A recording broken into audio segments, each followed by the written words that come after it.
तो क्रीम किसी और के पास है, लेयर कहीं और लग रहा है। जो भूखे रहता था, नमक रोटी भी नसीब नहीं थी, चूहा खाने वाले लोगों को खाना थाली में मिलने लगा, वहां आपको क्रीम दिख रहा है। वो 3% ब्राह्मण इस देश में 100% जज बना हुआ, वहां आपको क्रीम नहीं दिखेगा। जो ब्राह्मण मलाई खा रहे हैं, वहां पे आपको मलाई नहीं दिख रहा है। कॉलेजियम सिस्टम से सिर्फ ब्राह्मण ही लगभग जज बन रहा है इस देश में। उस पे चीफ जस्टिस ऑफ इंडिया क्यों नहीं बोला है ना कि कौन सी पार्टी दलितों के खिलाफ जाती है, किस पार्टी को एससी में वर्गीकरण दिखता है, किस राजनीतिक नेता को जो है दलितों आदिवासियों में क्रीम दिखता है। किस तरह के लोग हैं, इनको समझ में नहीं आता कि आरक्षण का आधार सामाजिक और शैक्षणिक है, इसमें आर्थिक कहाँ से घुसेड़ दिए। सुप्रीम कोर्ट ने कहा है कि सब क्लासिफिकेशन किया जाए। आप लोग विरोध कर रहे हैं और कई संगठन इस फैसले का समर्थन भी कर रहे हैं। आप क्या कहना चाहते हैं? रंजय जी, एक तो चांद पे जो है दुनिया जा रही है और हमारे यहाँ आईपीएस भी घोड़ी चढ़ के जो है शादी करने नहीं जा सकता है। एक तरफ चांद पे चंद्रयान उतर रहा है, आदमी उतर रहा है, और मेरे देश में कोई मूछ भी नहीं रख पा रहा है। तो ये तो मेरा इतना ऐसा देश है, इसको भी जो है बताना चाहिए लोगों को। दूसरा, ये जो क्रीमी लेयर लगाने की बात हो रही है, भैया क्रीम कौन खा रहा है? क्या इस देश का दलित आदिवासी क्रीम खा रहा है? तो क्रीम किसी और के पास है, लेयर कहीं और लग रहा है। भैया जहाँ क्रीम है वहाँ लेयर लगा। क्रीम कहाँ है? इस देश का chief justice of India Chandrachud हैं, डीवाई चंद्रचूड़। इनके पिताजी चीफ जस्टिस ऑफ इंडिया थे, अभी DY Chandrachud chief justice of India हैं। इनका बेटा जो है अभिनव चंद्रचूड़, वो बम्बई हाई कोर्ट में वकील है, चीफ जस्टिस ऑफ इंडिया वो होगा। तो आप ये बताओ कि क्रीम है यहाँ लेयर कब लगेगा? असली सवाल ये है। और सबसे दिलचस्प यह है कि इनमें से किसी ने जज बनने की कोई परीक्षा पास नहीं की, और ये चीफ जस्टिस ऑफ इंडिया हैं और कोई होने वाला है। यहाँ है असली क्रीम। इस देश में ये आरोप लगाते हैं कि कुछ खास जातियाँ, जैसे बिहार में पासवान, यूपी में चमार, महाराष्ट्र में मातंग, महार, और राजस्थान में मीणा, कहना है कि इन लोगों ने हक खा लिया। कोई बताएगा? जो लोग भी आरोप लगा रहे हैं कि आरक्षण की वजह से दलितों में क्रीमी लेयर तैयार हो गया है, वो बताने का कष्ट करेंगे कृपया। खास तौर पे मैं मिलॉर्ड से पूछना चाहता हूँ, बताइए कि कितने दलित इस देश में आरक्षण का लाभ लेकर 100 एकड़ जोत के मालिक हो गए? कितने दलितों का स्विट्जरलैंड और अमेरिका में घर हो गया? कितने दलित वाइस चांसलर हो गए? कितने चमार का जो है 4 शहर में आलीशान कोठियाँ हो गई? क्रीम है। मतलब इस देश का दलित आरक्षण की वजह से शरीर पे जो नंगा था वो कपड़ा पहन रहा है, तो आपको क्रीम दिख रहा है। जो भूखे रहता था, नमक रोटी भी नसीब नहीं थी, चूहा खाने वाले लोगों को खाना थाली में मिलने लगा, वहाँ आपको क्रीम दिख रहा है। लेकिन इस देश में 3% ब्राह्मण आबादी है, वो 3% ब्राह्मण इस देश में 100% जज बना हुआ, वहाँ आपको क्रीम नहीं दिखेगा। इस देश में 3% ब्राह्मण आबादी है और सत्ता और संसाधन में हर जगह उनका कब्जा है। प्रधानमंत्री सचिवालय को चलाने से लेकर विश्वविद्यालय में वाइस चांसलर और केंद्रीय विश्वविद्यालय में कुलपति से लेकर हेड ऑफ द डिपार्टमेंट बनने तक जो ब्राह्मण मलाई खा रहे हैं, वहाँ पे आपको मलाई नहीं दिख रहा है। मलाई कहीं और है, आप परत कहीं और ढूंढ रहे हैं। तो जहाँ मलाई है वहाँ परत ढूंढिए। दूसरी बात, मिलॉर्ड बताने का कष्ट करेंगे कि आप जो कह रहे हैं कि कुछ उपवर्गीकरण करते हुए कि कुछ जातियां जो है वो आगे बढ़ गई हैं। अरे बहुत बढ़िया। तो चीफ जस्टिस ऑफ इंडिया या सुप्रीम कोर्ट, माननीय सर्वोच्च न्यायालय, क्या हम लोगों को बताने का कष्ट करेगी? ये आंकड़े सुप्रीम कोर्ट के पास कहाँ से आए? ये आंकड़े भारत सरकार ने कब जाति जनगणना किया और कब चीफ जस्टिस ऑफ इंडिया को सौंप दिया? क्योंकि सुप्रीम कोर्ट अगर कोई फैसला दे रहा है तो हवा में तो फैसला दे नहीं रहा होगा।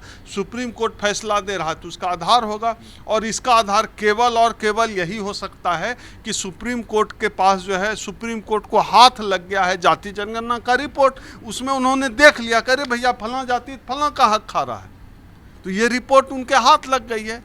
ये क्यों नहीं बता रहे हैं कि जो 80-85 जो EWS से जो 80-85 IPS बने, IS बने आज तक, उसमें से 60-65 जो है ब्राह्मण ही है। वहाँ जो मलाई खाया जा रहा है उसके बारे में चीफ जस्टिस ऑफ इंडिया क्यों नहीं बोले? कोलेजियम सिस्टम से सिर्फ ब्राह्मण ही लगभग जज बन रहा है इस देश में, उस पर चीफ जस्टिस ऑफ इंडिया क्यों नहीं बोला? क्या वो आंकड़े चीफ जस्टिस ऑफ इंडिया के पास नहीं हैं, सुप्रीम कोर्ट के पास नहीं है? तीसरी बात, इसमें मैं एक बात और ऐड करना चाहता हूँ। इस देश में कानून बनाने का काम सुप्रीम कोर्ट का नहीं है, इस देश में कानून बनाने का काम संसद भवन का है। हम लोग इस देश में सांसद चुन के भेजते हैं, उनको भैया करने दीजिए काम। सांसद को हम किस लिए भेजे हैं कि संसद भवन का पानी चुएगा तो बाल्टी लेके खड़ा रहेगा? इसके लिए हम लोगों ने सांसद जिता कर नहीं भेजे, हमने कानून बनाकर भेजे हैं। सांसद सुप्रीम कोर्ट को चाहिए कि उनके अंडर में 80,000 केसेस पेंडिंग हैं, आप उन केसों को देखिए ना। संसद का काम है कानून बनाना, संसद को बनाने दीजिए। हम लोग भी देखना चाहते हैं ना कि कौन सी पार्टी दलितों के खिलाफ जाती है, किस पार्टी को एससी में वर्गीकरण दिखता है, किस राजनीतिक नेता को जो है दलितों आदिवासियों में क्रीम दिखता है। बड़ा दिलचस्प है भैया, इस देश में 7 IIM है, इंडियन इंस्टीट्यूट ऑफ मैनेजमेंट, एक भी आदिवासी प्रोफेसर नहीं है, 0। उसको कैसा बंटवारा करेगा? 0/2 या 00 लगाएंगे, कैसे करेंगे बंटवारा? तो इस देश में एक तरफ कहते हैं NFS है, दूसरी तरफ कहते हैं कि ओवर रिप्रेजेंटेशन हो गया। भैया या तो यही बात सही होगी NFS वाली या ओवर रिप्रेजेंटेशन। NFS होगा तो ओवर रिप्रेजेंटेशन नहीं होगा, ओवर रिप्रेजेंटेशन नहीं होगा फिर NFS क्या है? सच्चाई तो यह है कि आज़ादी के 7 दशक के बाद भी आज तक इस देश में आरक्षण ठीक से इस सरकार की नीयत नहीं रही लागू करने की। इस देश में ब्राह्मण पालिका काम करती है, जो सुप्रीम कोर्ट में भी बैठे हुए लोग हैं वो मनुष्य हैं, उनकी जाति है, वो ब्राह्मण है, वो जनेऊ पहनते हैं। और भारतीय समाज में कोई कह दे कास्टलेस है तो मैं मानने के लिए तैयार नहीं हूँ। सबकी जाति होती है, जजों की भी जाति है, और जाति होती है तो जाति के आधार पर नफरत और डिस्क्रिमिनेशन और भेदभाव भी है, तो उसके आधार पे ये हो रहा है। तो दलितों के खिलाफ जो इस तरह का फैसला आया है, अभी नरेंद्र मोदी जी ने कहा है कि जो है इसके खिलाफ है, वो इसके खिलाफ है। मोदी जी कहने से काम नहीं चलेगा। वैसे भी आप इतना झूठ बोल गए हैं कि आप सच भी बोलने थे, आप दिन को दिन भी बोलिए तो कोई यकीन नहीं करता। अगर सचमुच में आप इसके खिलाफ हैं, जिसकी उम्मीद बहुत कम है क्योंकि आप तेलंगाना की पॉलिटिकल सभा में बोल चुके हैं, आप उपवर्गीकरण आपका सपना है, लेकिन फिर भी किसी राजनीतिक मजबूरी, राजनीतिक दबाव में आपको लग रहा है कि आपको उपवर्गीकरण के खिलाफ होना है, तो आपको चाहिए कि आप संसद का विशेष सत्र बुलाएं और जो है इस उपवर्गीकरण के खिलाफ एक विधेयक लाकर उसको कानून बनाएं। अच्छा, एक सवाल है चैनल के माध्यम से मैं पूछना चाहता हूं, और ये कई संगठन जो है इस फैसले का समर्थन भी कर रहे हैं। आपको भी पता है कर्नाटका का भी एक दलित संगठन है, वो भी इनका समर्थन कर रहा है। हालांकि क्रीमी लेयर के मुद्दे पे उनका साफ साफ कहना है कि वो उनका समर्थन नहीं करते हैं।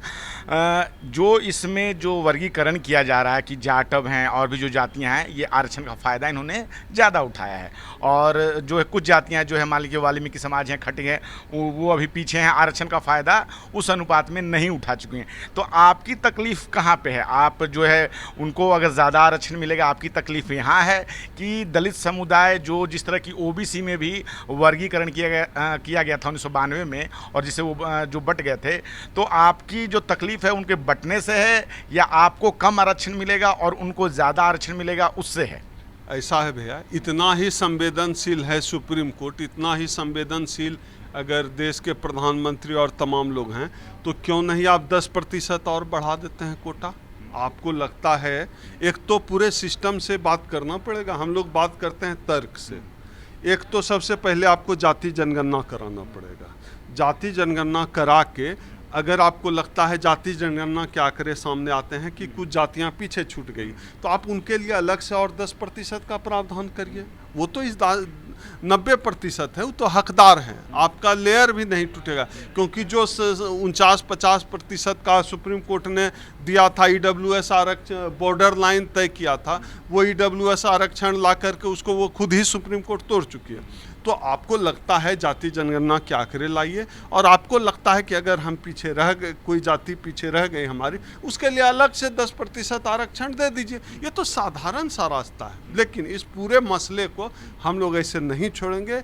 इस मामले पर हम अपने वकील, हमारे एडवोकेट राजेश रंजन हैं, हम लोग सुप्रीम कोर्ट में रिव्यू पिटीशन डाल रहे हैं। और मैं आपके नेशनल दस्तक जो है, चूँकि पूरे समाज का चैनल है, हमारे समाज का चैनल है, तो नेशनल दस्तक के माध्यम से मैं तमाम लोगों से अपील भी करना चाहता हूं, अगर आप भी इस फैसले के खिलाफ हैं और हमारे रिव्यू पिटीशन से जुड़ना चाहते हैं तो मेरे नंबर 8743915595 पर आप मुझसे संपर्क कर सकते हैं। रिव्यू पिटीशन से जुड़ सकते हैं। हमारे वकील जो है उसका डॉक्यूमेंटेशन कर रहे हैं। हम लोग रिव्यू पिटीशन में जा रहे हैं। इस मामले को छोड़ेंगे नहीं, लेकिन हमारी मांग सीधी सी है, पहले जाति जनगणना कराओ, जो जातियां पीछे रह गई है उनके लिए 10% जो है आरक्षण का कोटा बढ़ाओ, साथ ही साथ कॉलेजियम सिस्टम से जो एक जाति का जो वर्चस्व है, एक जाति का इज्जत है, उसको ख़त्म करो कॉलेजियम सिस्टम को, ताकि देश का दलित, आदिवासी, पिछड़ा और तमाम जातियां जो है वो भी सुप्रीम कोर्ट का जज बन सके, हाई कोर्ट का जज बन सके। सामान्य सी छोटी सी मांग है हमारी। एक आखिरी सवाल, आपको लगता है कि जिस तरह से बिहार में दलित और महादलित जो है वर्गीकरण किया गया था इस फैसले के पहले ही, कई सालों पहले वहाँ हुआ था, तो आपको लगता है कि इससे वहाँ फ़ायदा हुआ है जिस तरह का समाज में वो फ़ायदा देना चाहते थे इस फैसले से? मैं तो खुद ही बिहार का हूँ, ये तो नीतीश जी बताएं कि दलित महादलित करके क्या मिला। पंजाब में भी इस तरह करने की कोशिश की गई, बिहार में भी करने की कोशिश की गई, एक ढाका 3 पात। भैया जब डिस्क्रिमिनेशन, एक तो पता नहीं किस तरह के लोग हैं, इनको समझ में नहीं आता कि आरक्षण का आधार सामाजिक और शैक्षणिक है, इसमें आर्थिक कहाँ से घुसेड़ दिए।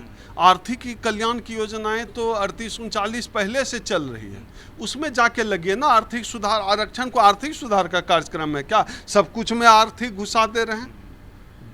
किसी के पास जो है, अगर किसी दलित के पास 100 एकड़ भी जमीन हो जाए, क्या उसके साथ डिस्क्रिमिनेशन रुक जाता है? इस देश में तो जो मुख्यमंत्री है जीतन राम मांझी, उनके छूने के बाद मंदिर धोया गया था। अखिलेश यादव जब सीएम ऑफिस खाली किए तो घर धोया गया। जब माननीय राष्ट्रपति गई मंदिर तो उनको गर्भगृह में नहीं घुसने दिया गया। तो जब डिस्क्रिमिनेशन का आधार जाति है, आर्थिक नहीं है, तो आप जो है अपलिफ्टमेंट का आधार आर्थिक क्यों बनाना चाह रहे हैं? आर्थिक आधार तो मसला ही ना, आर्थिक का मामला ही नहीं है। आप किसी को 100 करोड़ रुपया दे दीजिए, बगल में कह दे और बदले में कह दीजिए छोटा जात नीच जात, ये कैसे चलेगा? ये नहीं चलेगा। नेशनल दस्तक की आपसे गुजारिश है कि अगर इसको बचाना चाहते हैं तो नेशनल दस्तक को सब्सक्राइब करने के लिए रेड कलर के सब्सक्राइब बटन को दबाएं, फिर बेल आइकन की घंटी दबाएं। नेशनल दस्तक को बचाने के लिए बहुत ज़रूरी है कि हर खबर को शेयर करें, लाइक करें, कमेंट जरूर करें।